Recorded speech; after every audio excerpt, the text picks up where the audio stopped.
윤석열 대통령이 5박 7일 동안의 국빈 방미 일정을 마치고 어제 귀국했습니다. 한미동맹 70주년을 맞아 이루어진 이번 한미 정상회담을 두고 여야의 평가는 극명하게 엇갈렸습니다. 워싱턴 선언을 통한 확장 억제 강화로 안보엔 긍정적인 평가가 있지만 경제 분야를 비롯해서 앞으로 풀어야 할 과제들도 만만치가 않은 것 같습니다.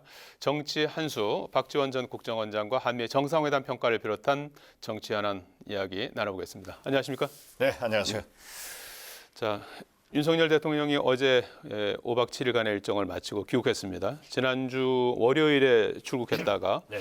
어제 5박 7일 동안에 12년 만에 국빈 방미 일정을 모두 마쳤는데 미국 가서 당연히 이제 하이라이트라고 할 수 있는 한미 정상회담이 있었고요. 국빈 만찬 그리고 상하원 합동 연설 그리고 하버드 대학 가서 또 연설과 대담도 있었고요.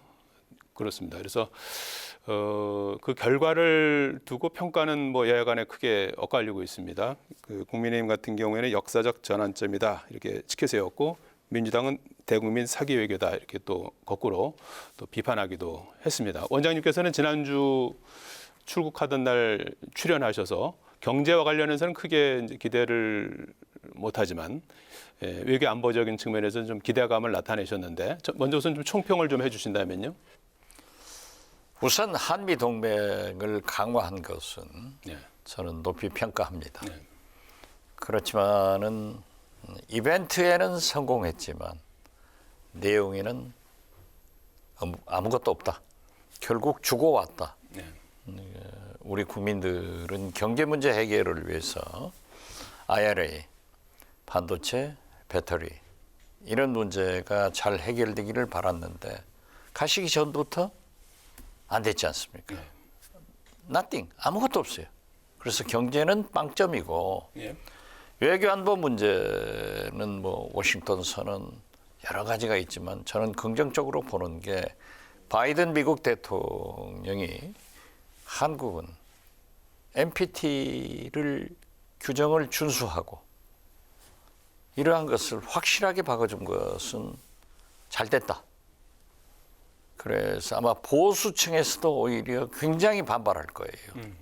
처음에는 재처리 혹은 예. 핵무장을 요구를 했는데 이제 못하게 됐잖아요. 예. 오히려 그럴- 보수층에서 반발할 것이다. 그렇죠. 예. 예, 저는 그렇게 보면서 예.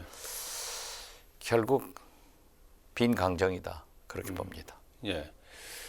이번 뭐 저희는 뭐 지금 짧은 인터뷰니까 좀 한 가지만 좀 집중해서 다루면은 조금 전에 말씀하신 것처럼 이번 방미 기간 중에 가장 큰 뭐 성과라면 성과 하이라이트가 이제 워싱턴 선언문 아니겠습니까? 그렇죠. 워싱턴 선언은 이제 확장 억제와 관련해서 그동안에 이제 우리가 이제 북한의 핵 미사일로부터 불안감을 많이 이제 느끼고 있고 그게 점점점 커지고 있는 상황에서 과연 어떤 내용이 담길까 하는 부분이었는데 그것이 워싱턴 선언이라는 걸로 나오지 않았습니까?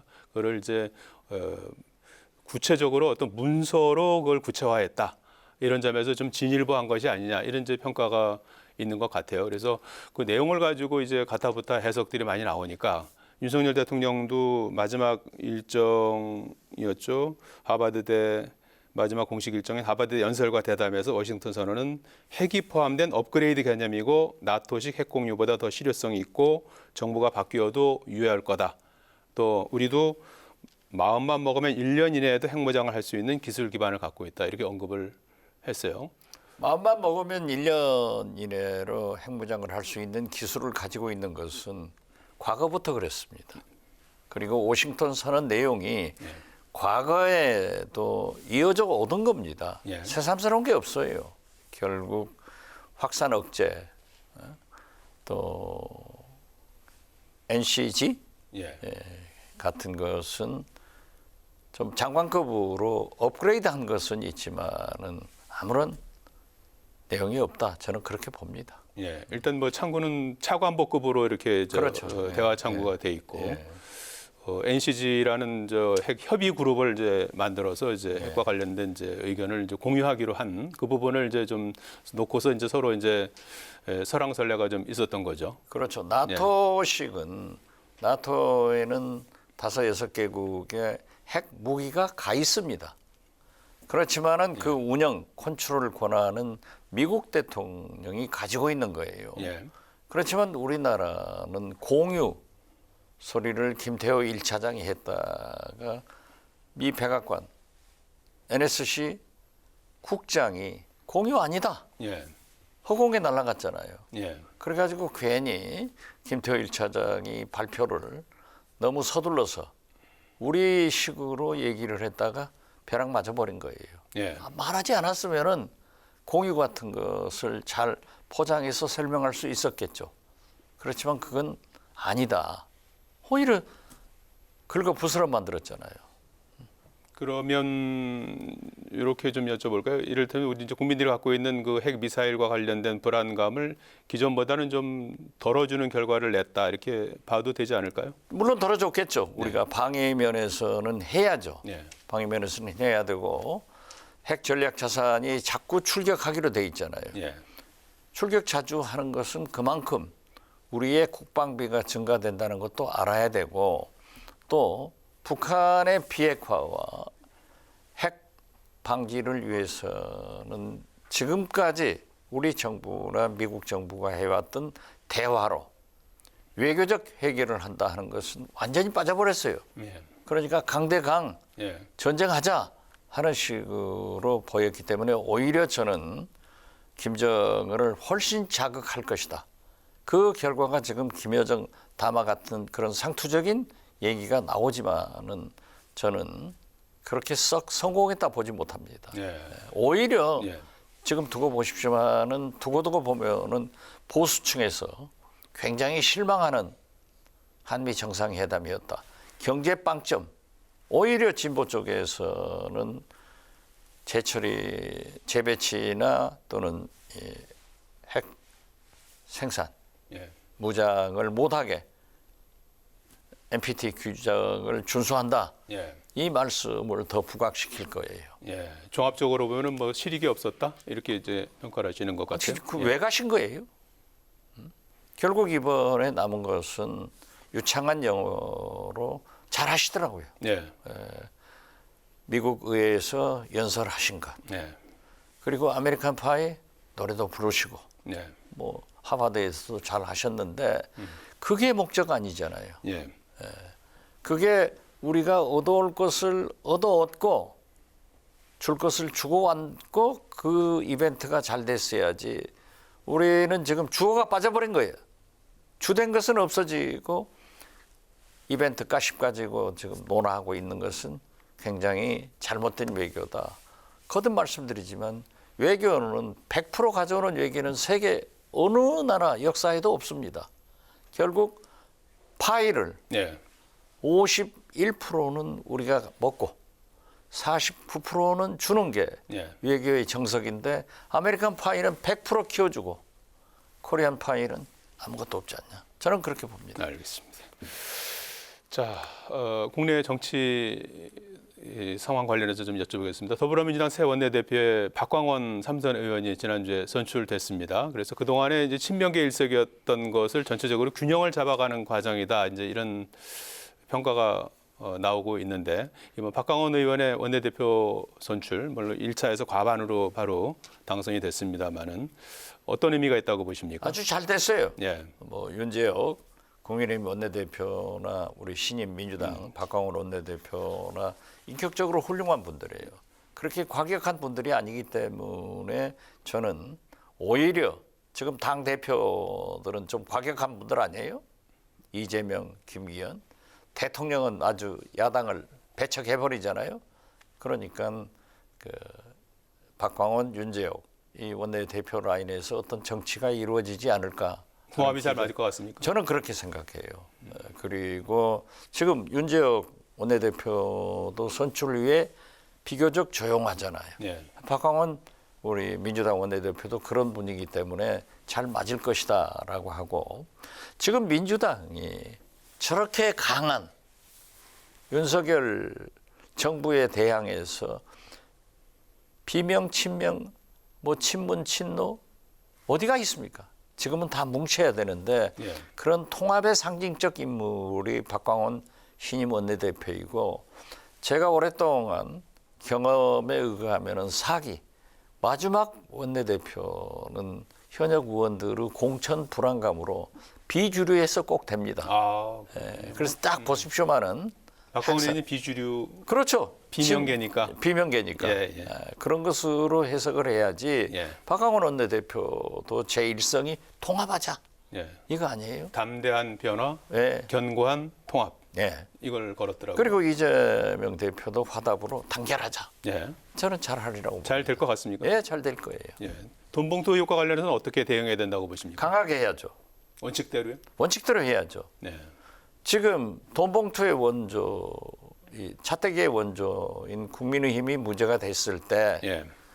박근혜 당시 비대위원장은 천막당서로 나섰습니다. 네. 그러니까 민주당도 이거 어물쩡하면 안 돼요. 과감하게 개혁 혁신하는 모습을 보여서 제2창당의 길을 갔다 하는 것을 국민들이 실감할 수 있도록 그런 개혁과 혁신의 조치를 해야 된다. 그렇게 생각합니다. 예. 그 송영길 전 대표에 대한 돈봉투 의혹 수사가 지금 검찰이 수사에 이제 박차를 가하고 있는 상황인데 지난주에는 송 전 대표 자택에 대해서 압수수색을 했고 오늘은 또 캠프 관계자에 대해서 압수수색을 했습니다.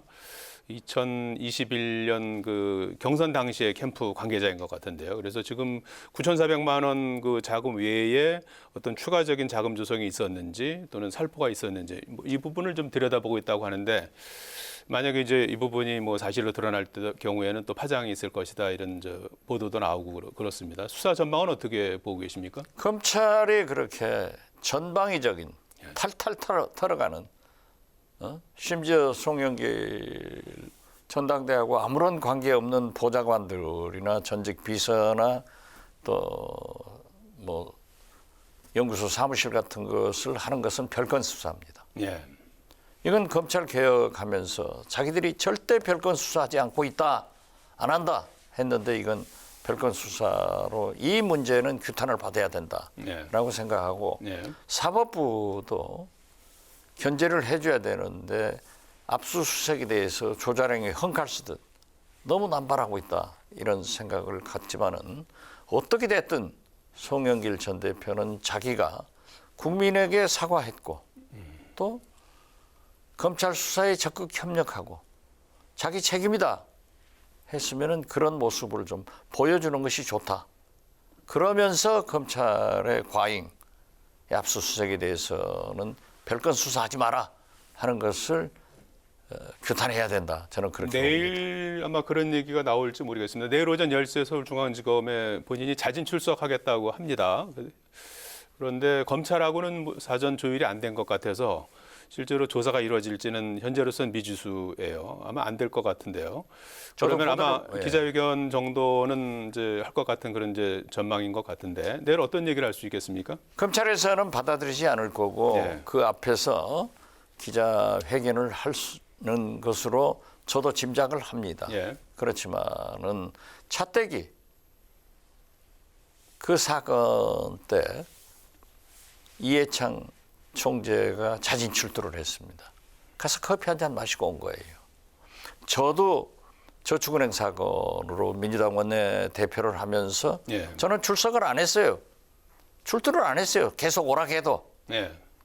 그런데 이제 체포영장 동의를 보내서 그럼 내가 간다 하고 자진 출두해서 조사를 받았지만 저는 이번 자진 출두는 어쩐지 이해창 투다. 그거 한 번 했으면 되는 거지 그 할 필요 없어요. 그리고 지금 검찰에서도 납득이 가잖아요. 이제 아직 준비가 안 됐다라고 한다고 하면은 저는 지금이라도 자진 출두 형식을 버리고 적당한 장소에서 송영길 대표가 언론을 향해서 국민들에게 의사를 밝힐 필요는 있지만은 자진 출두 왜 하죠? 저도 의심해요. 그냥 별도의 그냥 기자회견 형식으로 가름하는 것이 낫겠다는 말씀. 내일 가서 검찰에서 못 들어가면 어떻게 할 거예요? 국민의힘 말씀 끝으로 좀 여쭤봐야 될 것 같습니다. 오늘 국민의힘 최고위원회의가 있었는데 김재원 최고위원이 한 달 동안의 자숙 기간을 거치고 참석을 해서 머리를 또 숙였습니다. 그리고 최고위원회 끝나고 나서 바로 윤리위원회가 열려서 거기에서 김재원, 태영호 두 최고위원회 있던 그 실언과 관련한 징계 논의에 착수하기로 했습니다. 아마도 이번 달 5.18 기념식 이전에 결론이 나오지 않을까 이렇게 좀 전망이 되고 있는데 어떻게 전망하시는지요? 뭐 제가 김재원 최고위원이나 태영호 최고위원과 잘 아는 사이인데 네. 좀 잔인한 말씀 같습니다만은 그런 망언을 하면은 책임을 져야 돼요. 어느 정도까지 저는 책임을 져야 된다고 보십니까? 윤리위원회에서 어떻게 결정할지 네. 모르지만은 국민이 납득하는 소위 그 5.18 부상자 피해자들이 납득할 수 있는 조치가 이루어져야 된다. 그렇게 말씀드립니다. 네, 스스로 그렇죠. 징계, 당내에서 징계가 윤리위원회에서 나오기 전에. 해야죠. 예. 태영호 의원도 예. 그 자꾸 아니 4.3 국가폭력 국폭에 의거해서 그 많은 예. 양민들이 희생됐는데 아니 그 김일성이가 그렇게 하는데 지시 관련됐다. 뒤에서 이런 사주했다. 예. 예, 이런 주장을 한 거죠. 이런 것은 예. 아니 그 얘기하려면 북한에서 살아야지. 예, 김일성 지시받은 것을 왜 우리 한국에 와서 얘기를 해요? 알겠습니다. 그걸 버리고 온 거 아니에요? 오늘 말씀 여기까지 듣겠습니다. 고맙습니다. 네, 감사합니다.